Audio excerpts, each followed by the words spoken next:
Happy Thursday, everybody. It is the Prop Queen, Ariel Epstein, taking you until 6 p.m. Eastern time here on the Prop Queen Pod. A lot of news in the gambling world today amongst the NBA, so we will definitely get to that. We've got Thursday night football. We've got a big game tonight in the NFL going on between the Vikings and the Chargers. We've got a couple of NBA games. The World Series is also tomorrow, game 1. Today's guests, we're going to talk World Series, Thursday night football, college football. We've got Joe Osborne from Covers joining the show to talk some MLB. He's from Toronto, so he's going to have his take on the Jays. And we've also got Thursday night football props with Joe.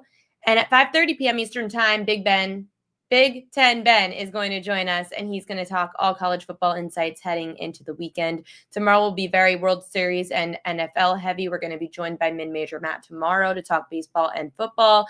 And then, of course, we've got Taylor Bix from SixScore.com to talk NFL injuries. That'll be all over tomorrow. But today I want to start off the show by talking about the NBA. I had people calling me today talking about how bad my industry is. Literally got texts from like my aunt saying bad industry. No, it's not. The NBA, like Chauncey Billups and Damon and Terry Rozier, they were all doing illegal things. Illegal. They were dealing with the mafia. Sorry, I just got a text. They were dealing with the mafia. Did you watch The Sopranos? Did you see Molly's Game? This stuff has been going on for years. So the thing about what happened with the NBA, the legalization of sports gambling and gambling in general, because remember, Chauncey Billups was doing poker games, so that wasn't even sports gambling. Terry Rozier and Damon were caught doing sports gambling stuff. But when it comes to setting up illegal poker games with the mafia, that was happening 100 years ago. The legalization of sports gambling and gambling in general is what probably helped that get caught. The legalization of gambling has actually brought gambling on the map, which has now helped with talking about it and finding these kinds of things. I didn't mention this in my video that I posted earlier. I worked with athletes many times. We talked about gambling because I was usually the only person in the room who worked in gambling. These former athletes all told me how many meetings there used to be with commissioners of leagues because of sports gambling. You couldn't really publicize it because sports gambling was always illegal really back then. So for now, we are talking about it because it's legal. When I got into sports betting in 2019, so many people asked my parents, "You're going to let your daughter get into that dirty business?" My parents said, "Yeah, she's a responsible person. She can handle it." If we really want to take away things that people have to be accountable for, obesity is a massive problem in this country. So are we going to take food away? Alcohol is a massive issue. Are we going to take alcohol away? Marijuana just got legalized. You could say it's not addictive, but people do function off of marijuana. And sometimes that's not good for a way to live life. It's to be high all the time. So there are so many things that we have to be personally accountable for, and gambling is one of them. So instead of blaming the gaming business, why don't we blame Chauncey Billups for getting involved in something illegal? Why don't we blame Terry Rozier, Damon, for getting involved in something illegal? Why don't we blame the people for their actions as opposed to something else?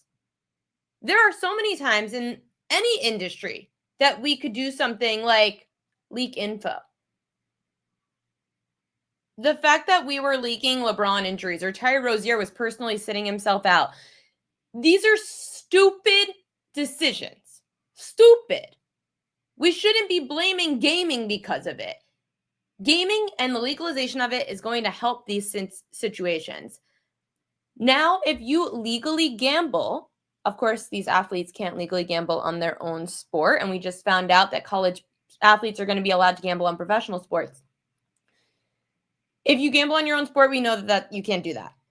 But if you legally go to a sports book and gamble these days, at least it's legal and it's being watched. And they can see, okay, this player didn't bet on his own sport. He decided if he's a football player to go bet on March Madness.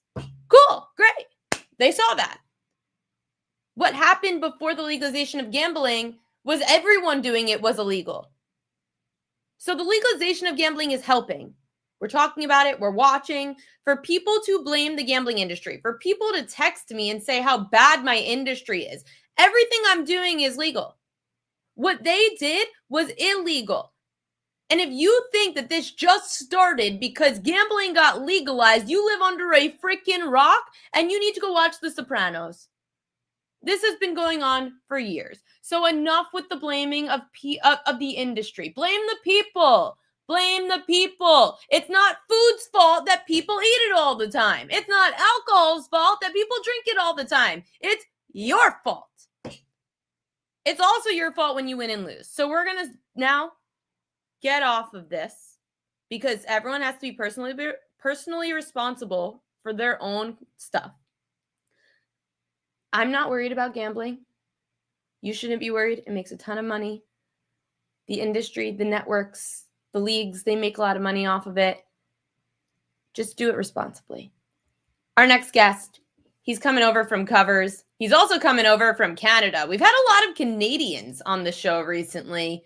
It must be the Blue Jays. So Mark, if he's watching the show right now, is going to be very happy.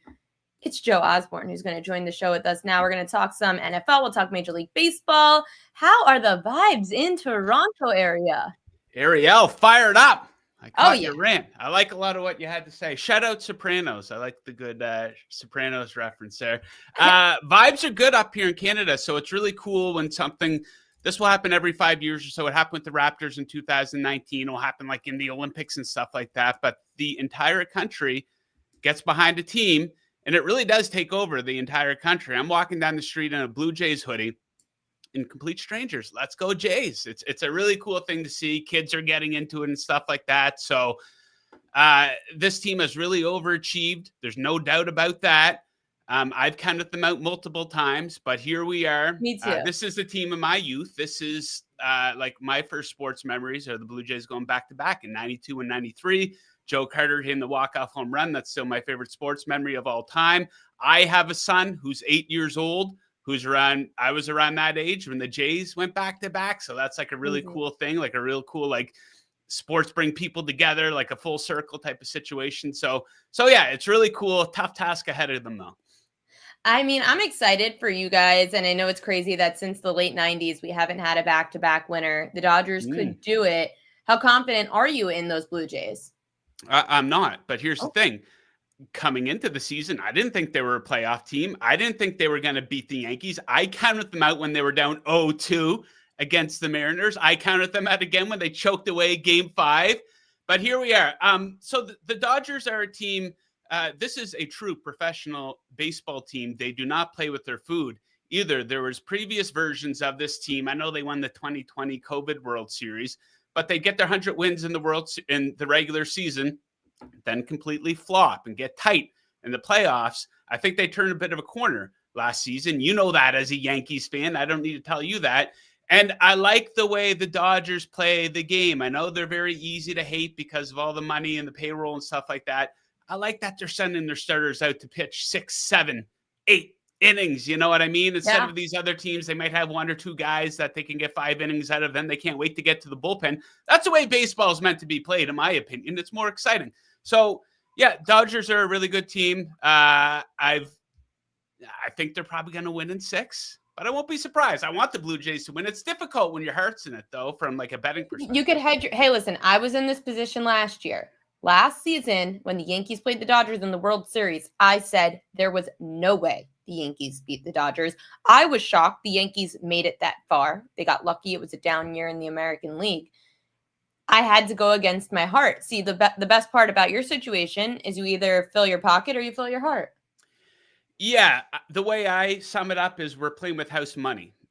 The Blue Jays shouldn't necessarily be here. Vibes were so bad coming into the season. Like they went right up to the deadline with Vladdy. I know because I had them to win the IL last year, so I backed off this year.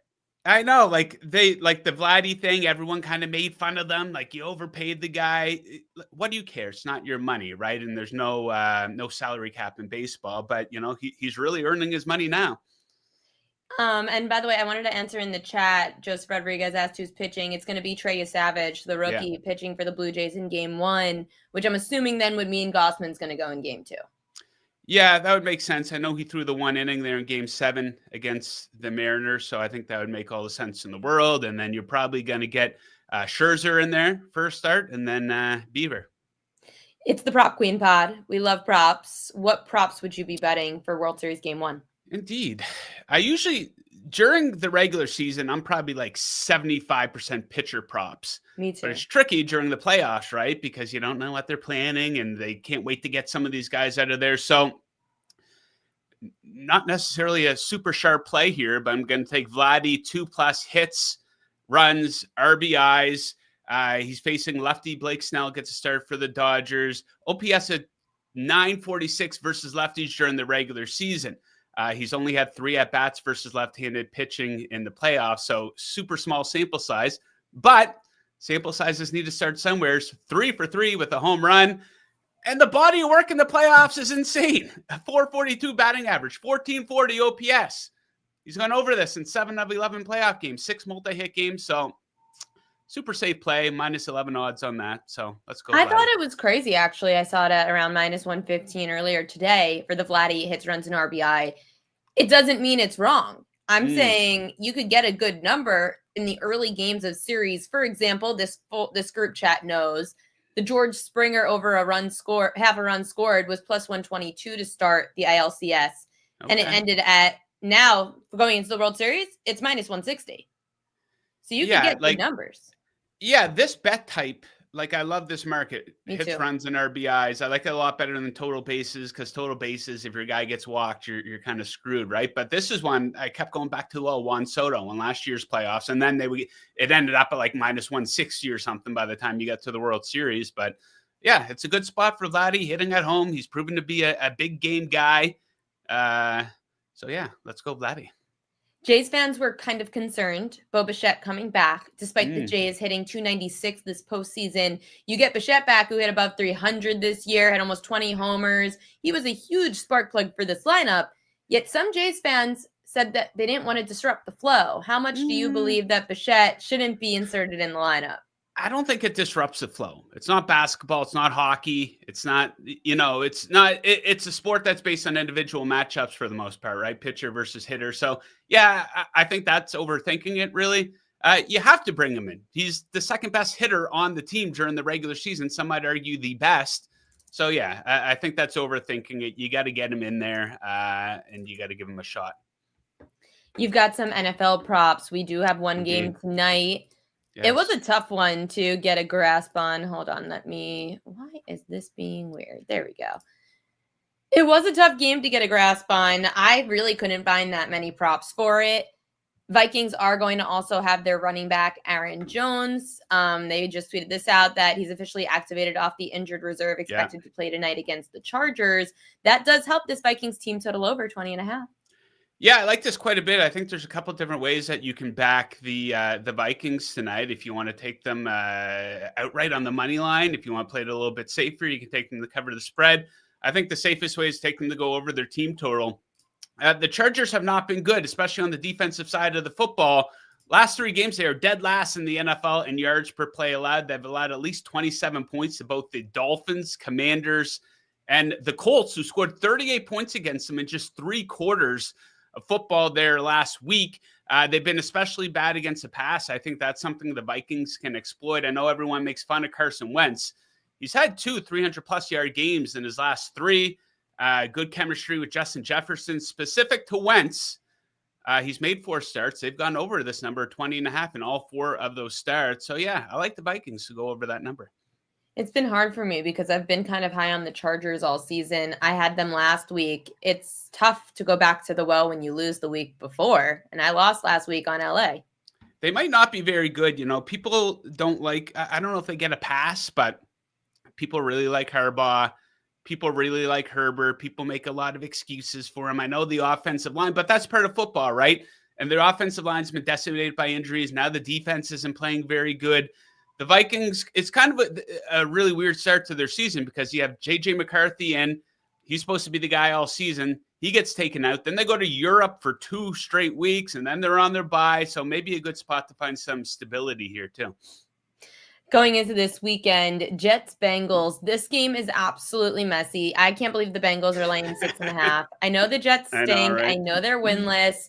6.5 just feels like a hefty number to lay. So I like that you're turning to a total here of over 43.5. Why? Yeah, I like a lot of totals, a lot of overs this weekend. So sky high scoring in Cincinnati. This has been a theme of their home games. 9 of the last 10 games for them have gone over.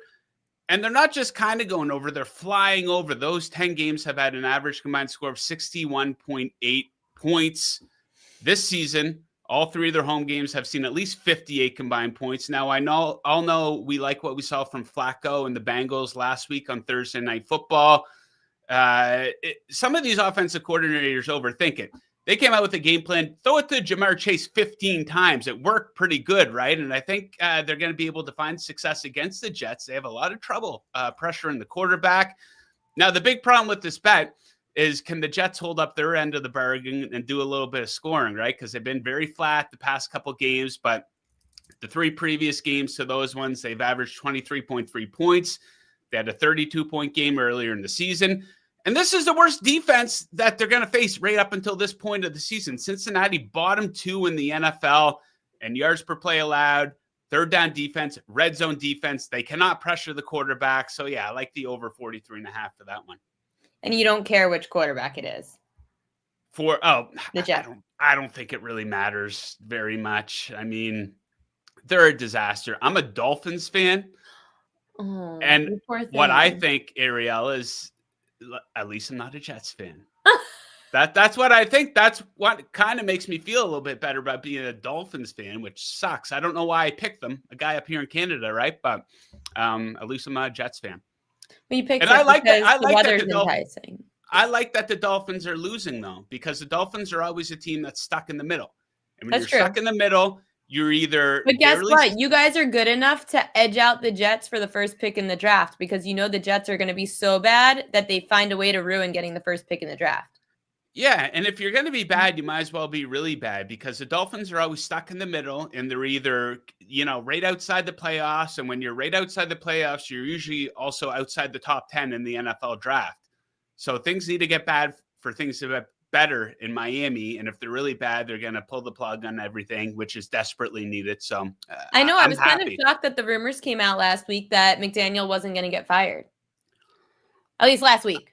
I think they're doing him a major disservice by keeping him. If you see these press conferences, it's like a humiliation ritual whenever he needs to step up in front of a microphone. So I think they'd be doing him a favor if they let him go, right? It's time. How much do you think that McDaniels could be fired mid-season?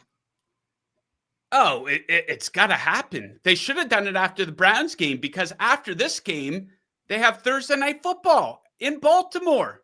And Lamar's probably going to be back, right? So you can't fire him on a short week when you only have 4 days to prepare for a game. Then after that, they go up to Buffalo. So he'll probably get fired after the Ravens game, is what I would say. Had they had an earlier bye, it might have happened, but it just it'll happen when I'm on the beach in Aruba, and all of a sudden my phone blows up. I leave on Halloween, so this always happens. One year, Derrick Henry tore his ACL when I think that was the year. It was Henry, I think, that Derrick Henry tore his ACL a few years ago, sitting on the beach, and all of a sudden, the biggest news always happens when I'm trying to enjoy my vacation. That's how these things work. You have another game, too, on the slate. Bills team total over 27.5. This is obviously a doozy of a game against the Panthers. They're 7.5-point favorites at the moment. How come team total over? I think it's been a weird couple of weeks for Buffalo, right? And I think people are forgetting that they are still an elite team, especially on the offensive side of the ball, right? They came out the first 4 weeks of the season, first 4 games, and dropped 30 points or more in all those games. And they lose 2 straight, then go into their bye. And I think this is a game that sets up incredibly nicely for Josh Allen, facing a Panthers defense dead last in pressure percentage. They only have 5 sacks this season, the Panthers defense. Now, their defensive numbers are average, to be fair, but look at a lot of the competition they face. Tua, Penix, Kyler Murray, Trevor Lawrence. And here's a pattern from the Bills after their bye last season. They went off on offense. There are 3 games after the bye last season, 35, 42, 48 points. I think we could see a similar pattern start to unfold here in Carolina. Oof. Okay. I mean, listen, I like the Bills, but I don't trust the Panthers. But the Bills have struggled against the run. So my concern for covering that game was more that Chuba Hubbard, who played last week for the first time since missing a couple of weeks for injury, he could run the football. And I always hate laying big spreads with bad run defenses up against someone that could run the football. Yeah, I mean, 45.5, I think, is a full game total for that. And that was my original instinct for the game, but we don't have a clear picture who's starting at quarterback yet for the Panthers. Now, I don't know if Andy Dalton's much of a downgrade from Bryce Young, to be fair, but people think Andy Dalton's an upgrade.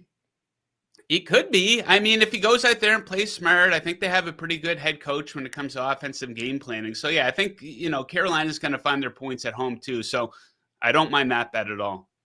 So I'm getting a lot of heat, and I need to find you're going to probably give me heat too.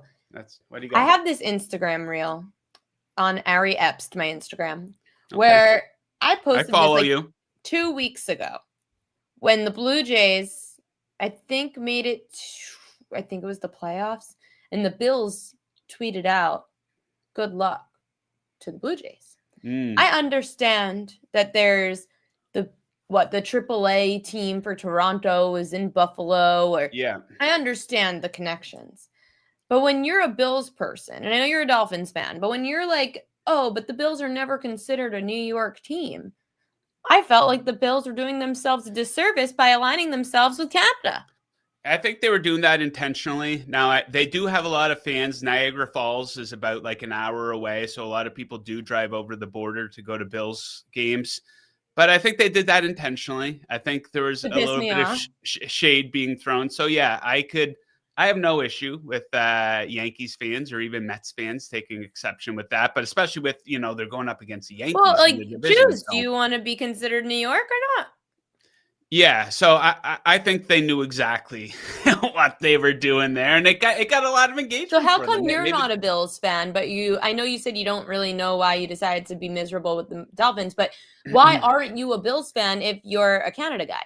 Well, you got to feel it in your heart, right? Like as a grown man, you can't just be like, well, like a little kid. I tell my son, like, yeah, you can change your teams. Don't be a Dolphins fan. You should like the Blue Jays. We're Pittsburgh Penguins hockey fans too in this house, but you guys are really messed up. Well, that's it. Like I'm from a place, St. John, New Brunswick, which is right across the border in Maine. And when you grow up in a region where you don't necessarily have teams where they're in like driving distance, you would hop on a bandwagon. You'd go with your dad or your grandfather's favorite team, or like those would be the two situations. So I jumped on the Penguins bandwagon, the Blue Jays Canadian team. They went back to back when I was little. And I had an opportunity to get in on the Patriots bandwagon when Tom Brady first started that run. I think I was in junior high at the time, so it would have been fair at that age to switch teams. But for some reason, I didn't like them. I thought they were boring. And like I said, you got to feel it in your... What's that? They were fun because they were winning the offense. Well, as a big underdog, right? But for some reason, I remember I didn't like them. And you got to feel it in your heart. I can't just be like, you know what? I'm going to be a Chiefs fan and go buy a Mahomes jersey. I would feel like such an incredible phony. And I do still feel it. The Dolphins in 2023, that was their opportunity. That was a lot of fun. But you have to feel it as an adult. You can't just be switching teams, right? I think when you're a little kid and when you're an old man or an older woman, you could do it. My dad, who was a Vikings fan for some reason, I show up and he's wearing a Patriots hat one day during like the Patriots dynasty. Then I go home again and he's wearing a Tampa Bay Buccaneers hat. Why do you think? Because Tom Brady switched there and they won the Super Bowl. That makes sense. That makes sense. If you like a quarterback, you like a player, you follow them. I would have followed Jeter. If the Yankees did let go of Derek Jeter, I probably would have switched teams. That's what my older brother did with Jose Canseco. Oh, that's a funny one. Oakland A's, but that got out of hand. It was Oakland A's, Texas Rangers, and then he played for like every team in the AL East. He was on the Rays, the Jays, he was on the Yankees. So that would have been too much jumping around. But yeah, I think you get like one jump in your adult life. You get one jump in your adult life. Yeah, I think that's fair. My son is going with the Lions. And I said, I think that's a good team. For now. get in on. And I told them, I said, like 4 years ago, they were a complete and total joke. But Dan Campbell's got them going in the right direction. I love Dan Campbell. And Mark says he loves your East accent. Thank you very much, Mark. I get that a lot in on the shows I do for covers. This guy's Canadian as I don't think I can swear here, but yeah, like people are always pointing that out. So I appreciate it. You do sound super Canadian, and you mentioned covers. Let everyone here know what you do for them and where they can find your work. Yeah, daily shows cover a little bit of everything from NFL, Major League Baseball, obviously. We're going to get into NBA soon. UFC, search covers sports betting on YouTube or follow me on all socials at JTFOZ. JTFOZ, it's a tough one. Joe Timothy Francis Osborne. Oh, okay. Now I get it. It rolls off the tongue pretty good, too. What? It rolls off the tongue pretty good, too. JTFOZ. Oh, it definitely does. Everyone make sure to give Joe a follow. He's awesome, and he does a lot of great work over at Covers. They literally do cover everything. So it definitely covers. Joe, thank you so much for coming on, and good luck to those Jays. Awesome, Ariel. Thank you very much for having me. Best of luck with all your bets this weekend. You too, Joe. Have a good one.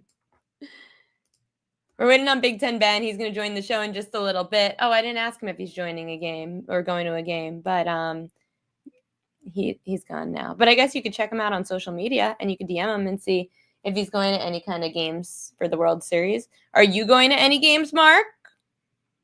Mark, you should be going. Put your money where your mouth is, bro. You've been talking a big game for these Jays. You better pay. I went to every World Series game except Game 5. Well, sorry, every home game. I went to all the Yankees home games last year, but I didn't go to Game 5. Thank goodness. Yeah, I don't know where he is. He disappeared on us. Tickets are too high. You got to find connections. Come on, Mark, do some networking. You got to do some networking. Find people who know people.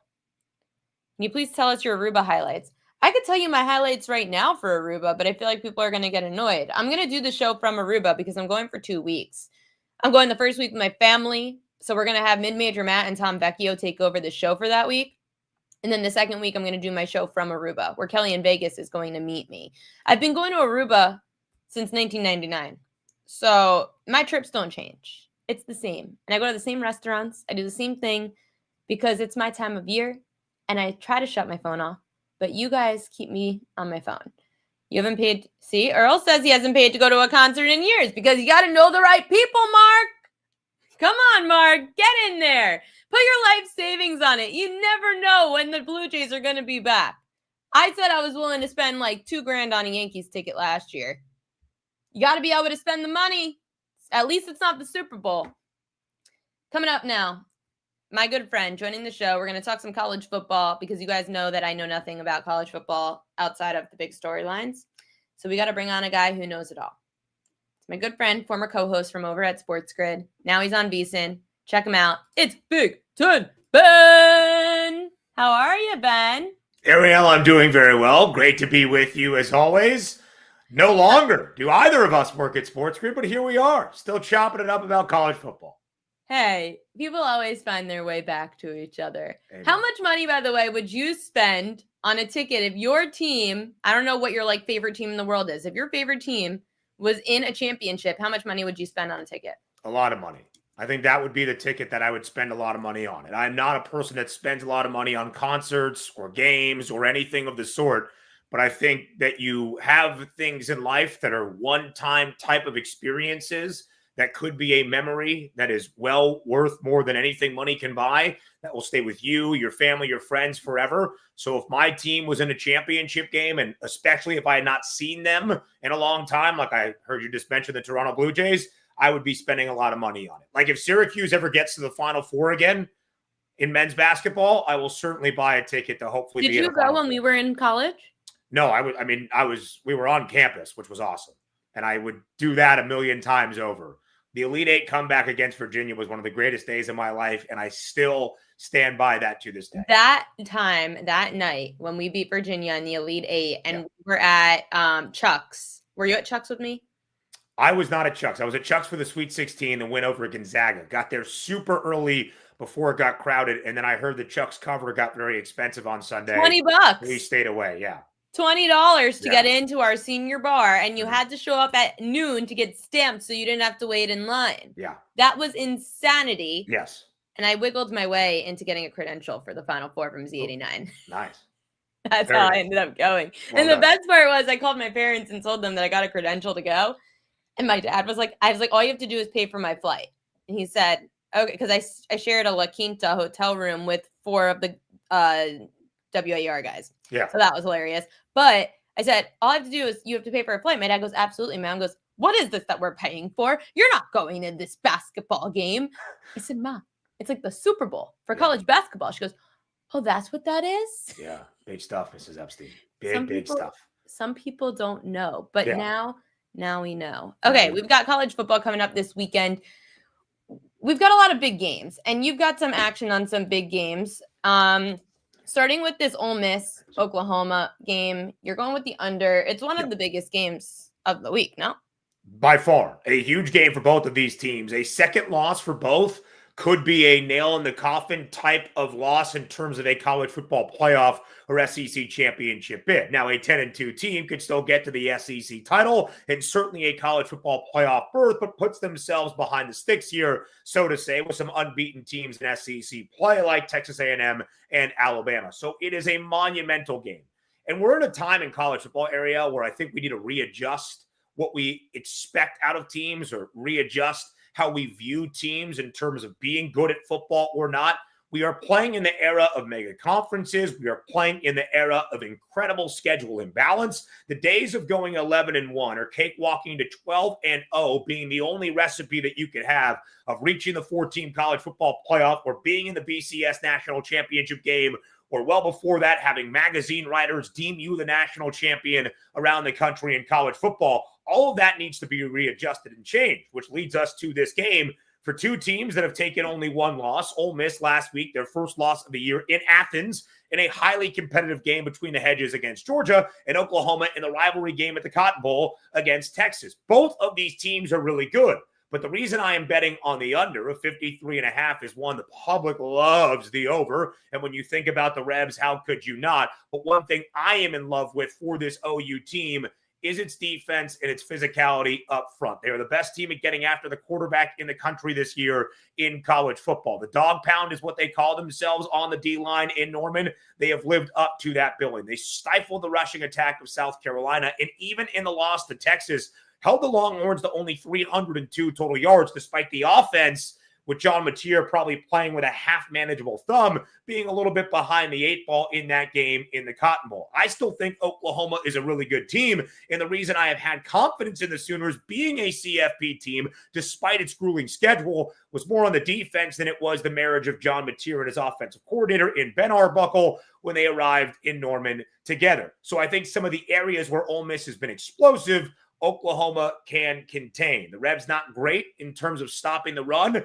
I think Oklahoma will focus on that with John Mateer clearly not at 100%. I love the under in this game because I think Oklahoma ultimately wins. Line's starting to get away. If you haven't bet OU, where it opened early this week at 3.5. I think the Sooners win, and I think the Sooners win because of a dominant defense. Craig says, I like Oklahoma because they're at home and Ole Miss will be still recovering from their loss to Georgia. Thoughts? Yeah, it's tough, right, to lose on the road and then play a second consecutive road game against the top 15 team. Ultimately, that's the situation that every SEC team is going to find themselves in all around the country. In certain conferences, you are going to have difficult stretches where you just can't take any time off. It's a very different landscape than what we knew when there was conferences with divisions and you knew the same teams that you were going to play each and every season. Michigan and Michigan State, they pretty much play every season. Good rivalry. Yeah. The over there is that, I mean, why?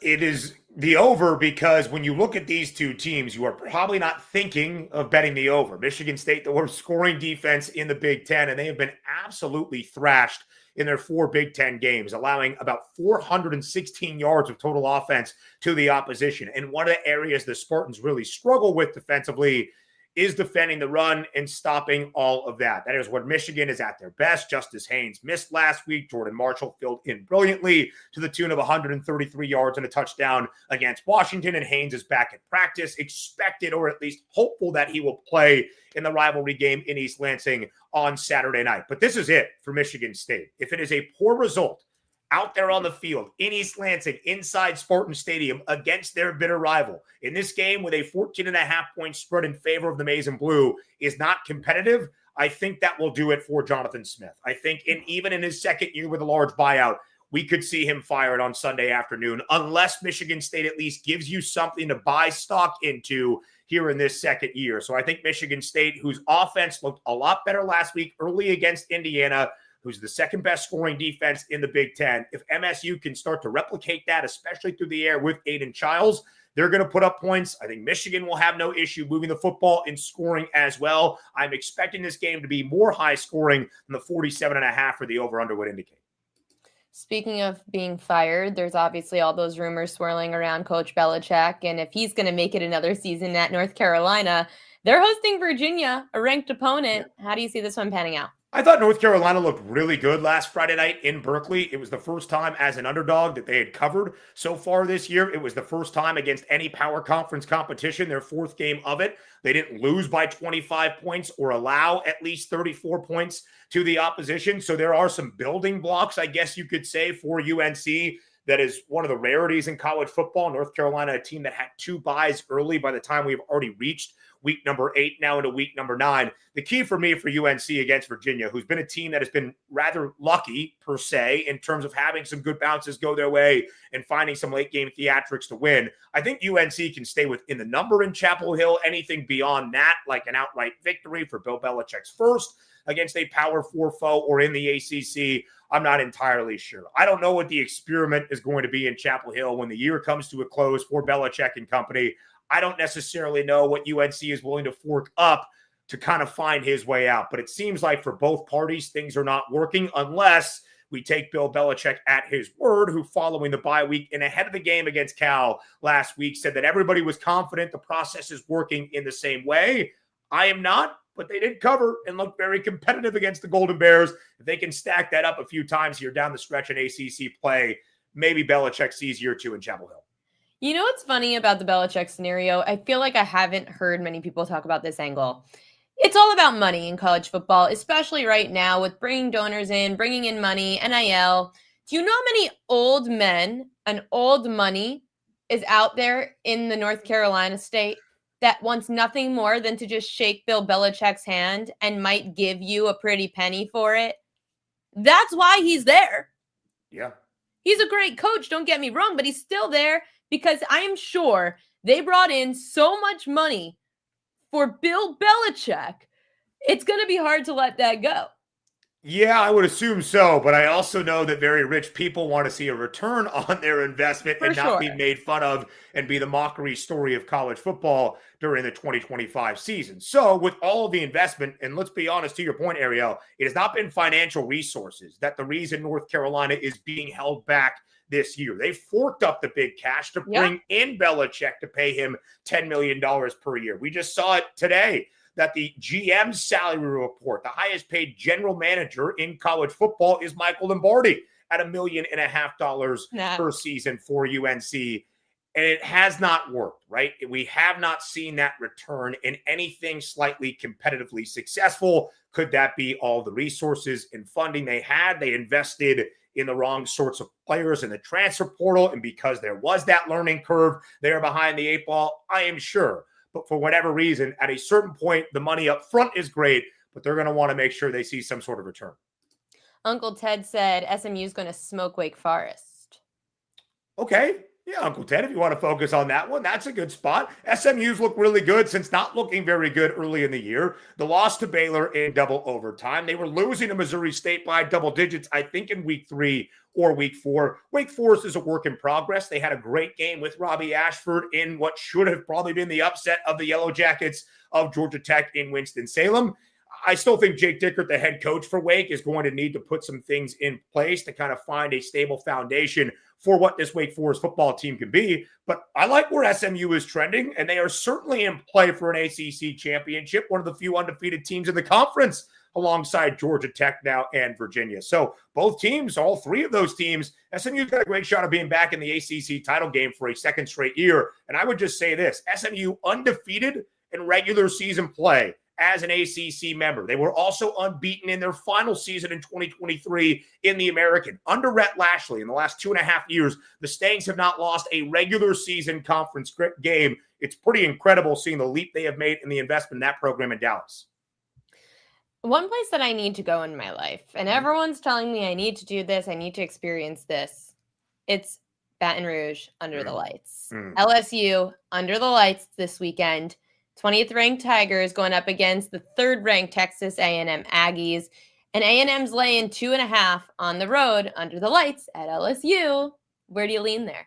Yeah, it is one of those great atmospheres in all of college football. Death Valley, Tiger Stadium at night. And it has the results to back it up. Since the turn of the millennium in 2000, LSU was 116-16 straight up in night games at Tiger Stadium. Under Brian Kelly, despite some of the struggles the last few years since the beginning of 2022, the Bayou Bengals are 20-1 straight up in home night games inside Tiger Stadium. But in those glorious records, a couple of things that could expose themselves here against A&M do start to arise. I said 116-16 since 2000. Half of those 16 losses, so 8, have come against AP top 10 teams. A&M is number 3 in the country, 20-1 under Brian Kelly. Well, LSU is an underdog at home, getting 2.5 points in a night home game. The last time they were a home dog at night was last season against Alabama when they got routed 42-13, the lone night home game loss in the BK era. What concerns me for LSU, of course, is the offense. Even last week in Nashville, putting up 24 points. That was their season high in 5 games against power conference competition. They are averaging 20 points per game against P4 foes. In the first 3 years of the Brian Kelly experiment in Baton Rouge, LSU has never averaged fewer than 30 points per game or 430 yards of total offense, and they have been stagnant and stale on that side. A&M's had some defensive issues in replacing a ton of NFL talent from last year's team, but offensively, the Aggies can get it done as well. Now, I don't have enough confidence, Ariel, to bet this myself, but if you were asking me for a winner of this game, I would take the home dog under the lights in Death Valley, because I think this is the time that LSU at least starts to right the ship and find something offensively against A&M. I'm pumped. You just got me super amped for this game. I'm going to be out with friends. If you would like to join, I'll be out with friends all over Manhattan on Saturday. I don't know if I live now in Los Angeles. I don't know. If you moved? Yeah, I did. Yeah. I didn't know you moved. I did. You moved back home?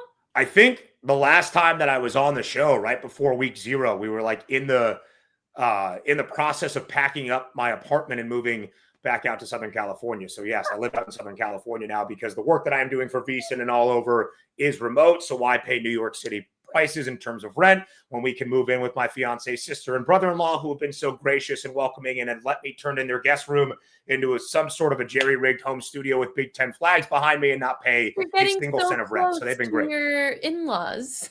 What?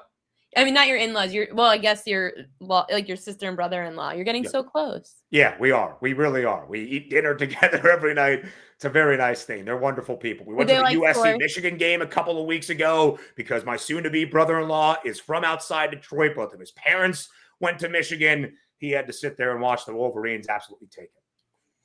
Well, I'm sad you're no longer in the New York area with me, so no longer are you invited to watch the football games this weekend, but I will be watching the college football games all over this town on Saturday, and you will be doing it all over California. Tell everybody where they can find you now.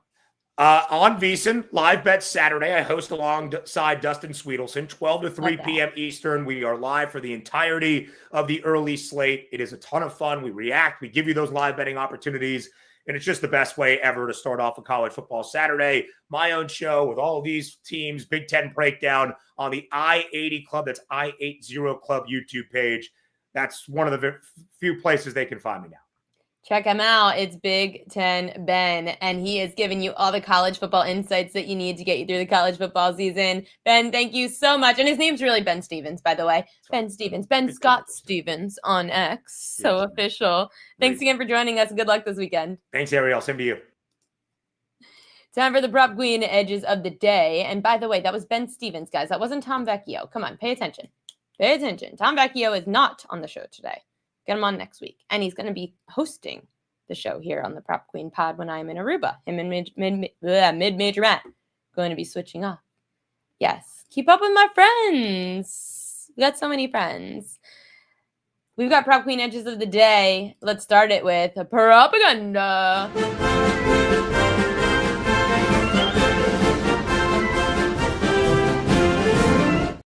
These are the most bet on props according to BetMGM in Thursday Night Football tonight. Jordan Addison over 51.5 receiving yards.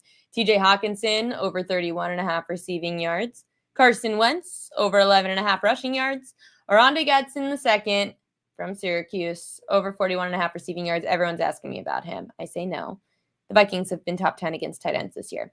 Kamani Vidal over 55.5 rushing yards. I'm going to go a different way on him.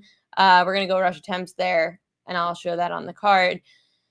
Hawkinson, I wasn't thrilled with this because both these defenses have actually been pretty good against tight ends, top 10 in fact. However, Hawkinson in prime time, especially on short weeks, has been very profitable for the Vikings. So I would make sure to keep an eye on TJ Hawkinson tonight.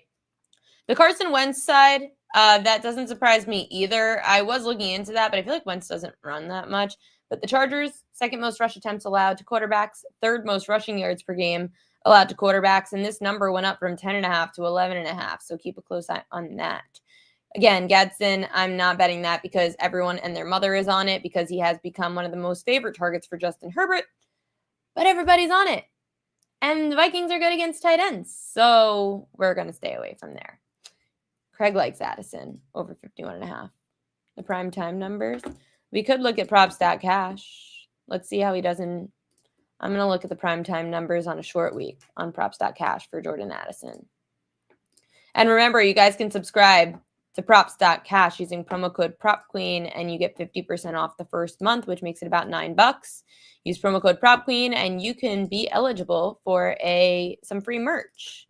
So, yeah, sign up and get the 50% off. Let's look at Jordan Addison in prime time on the road last year. He went under in both. Receptions, under in both. Anything else that stands out? Longest reception? Under in both. His numbers are kind of inflated. Prime time. What about the last 10 prime times? Not that great of numbers for Addison. Not that great. I'm talked off a little bit. Mark. Silly Mark. I don't know. I'd have to find out. What about using the third-party apps like TickPick or those kinds of places? Game Time, those kinds of things. Try to look for deals there, maybe. I know it's getting outrageous, these ticket prices. Keenan Allen. Okay, let's look at Keenan Allen. We're on Props.Cash. Keenan Allen. Looking at some of his best props. Primed. Well, okay. So first of all, there are his longest reception numbers, Keenan Allen. 18.5 is the number. And he's had at least 25 yards for longest catch against Minnesota in his career in all of the last 4 games dating back to 2021. Last year, prime time, 1 for 2.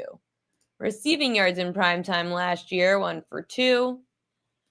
They are at home primetime games. His last 20 home primetime games. Look at that, Keenan Allen. Last 20 home primetime games. 8 of the last 10 went over. 8 of the last 10 went over. So you could take a look at that. Oh my gosh, my sister's about to surprise my dog. I'm going to be so happy. I'm on air until 6. So, Keenan Allen, I like the longest reception number. I think that's a great way to play Keenan Allen tonight, and I would add that to the card, actually. TNF props. I'm liking Herbert under 35.5 pass attempts. He's gone under this in the 4 of 6 games where he's faced a team that's top 10 against the pass. Minnesota, second least pass attempts allowed per game. 27 pass attempts allowed per game this year. 67% of quarterbacks have gone under their pass attempt prop when facing Minnesota this year. Minnesota, sorry, my sister just surprised me that she's coming over. I had no idea. Minnesota, again, very good against the pass, but the Chargers are laying points, and the line moving in favor of the Chargers. It's now 3.5. It was 2.5 earlier this week when it opened. If the Chargers do end up winning this game handily, Herbert stops throwing. If the Chargers feel they could run the football, like they will with Vidal over 14.5 rush attempts, because the Vikings struggle more against the run than the pass, then Herbert doesn't have to throw the ball. But this is why I'm not going with yardage. I'm going with attempts, because the Vikings have allowed the 5th most rush attempts per game to running backs this year at 24.5. It's not about getting the yardage. That's why I don't like the propaganda. The 5th most bet on prop is rushing yards. I don't like it. I like that the attempts will be there because they might not have to throw the football that much. Sure, but I looked at it, Craig Abel. Even though in prime time he does throw more, I think this matchup bodes well for him to not throw as much. And they're going to have to try to open up the run game. Oof. See, I don't want a bad number. I don't want bad numbers. It's hard for me to give you bad numbers. I don't have a feel for Vidal. I do for Herbert. I'm laughing because my sister is about to surprise my dog and she's going to freak out. Okay. Sorry, I'm getting sidetracked now. Herbert had 34 and 38 last year in prime time. 34 and 38 last year against teams that are top 10 in pass attempts allowed. The year before, that's this year. This year, there are 2 teams that Herbert faced that are top 10 in pass attempts allowed, Kansas City and Miami, and he went 34 and 38. Last year, he faced 4 teams that were top 10 in pass attempts allowed. He had 18 against Tennessee, 27 against Cleveland, 20 against Carolina, and 38 against New England. So basically, he blows past this number or he goes way under it. So 34.5 might not be bad to take the under, because if he goes under, he probably has 30 or less. But under 35 is the number I got earlier this morning. NBA, Pascal Siakam over 19.5 points. So Thunder at Pacers. Without Tyrese Halliburton, Siakam's averaging 21.5 points per game, going over this prop in 67% of games. And when Siakam faced OKC, he had 20-plus points in 4 of the last 5 games at home. Chet Holmgren over 7.5 rebounds. Chet went over this in 3 of 4 games against the Pacers in Indiana and 6 of 9 games overall when facing the Pacers. He averaged just under 10 rebounds a game on the road last year, and the Pacers allowed the 2nd most rebounds per game last season. They actually lost Miles Turner, so Chet's going to take advantage because they don't have Miles Turner anymore, so who the hell else do they have? Chet Holmgren over 7.5 boards, and he didn't go over it yet this year. In his opener, he only had 7. Didn't like as much in this game. I hate capping the Warriors. Pods, over 3.5 assists was at even money earlier. He had 4+ assists in 5 of the last 6 games against Denver. All 3 home games against Denver, Pods went over this. And the Nuggets allowed the 2nd most assists per game to their opponents last year. As for Jimmy Butler, over a half a 3-pointer made. It's going to be close because he only gets 1, but he's hit at least a 3 in 3 of his last 4 games against Denver. He also hit a 3 in 56% of home games last year.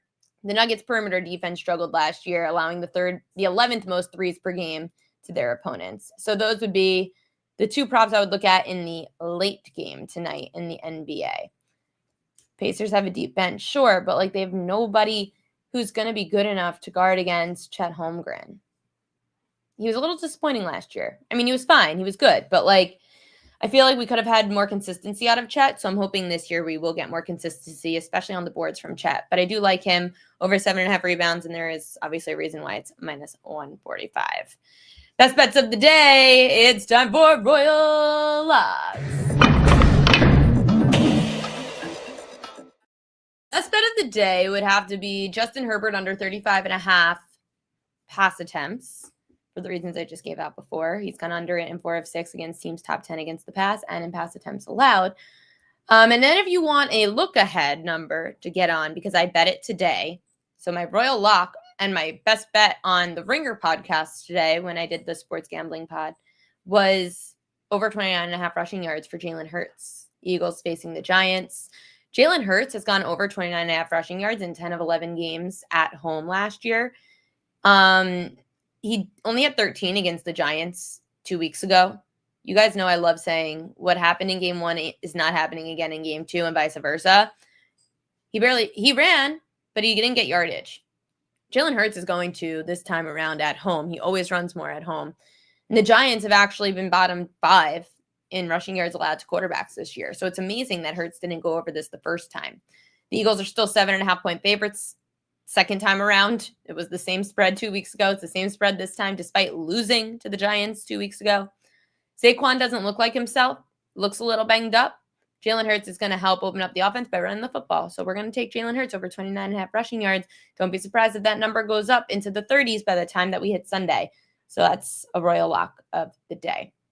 And I guess in the NBA, my favorite play would be Chet over 7.5 rebounds. Again, I don't see anybody in Indiana who could guard Chet and grab boards and beat him on the boards. He averaged 9.5 rebounds per game on the road last year. So if he's going to be better on the boards on the road, this is a good spot for Chet Holmgren and OKC going into Indiana tonight. That's all I've got for you guys. I hope you guys have a very profitable night. I will see you tomorrow here on a Friday on the Prop Queen Pod. 5 to 6 p.m. Eastern time, we're going to be NFL and World Series fully loaded. So see you then.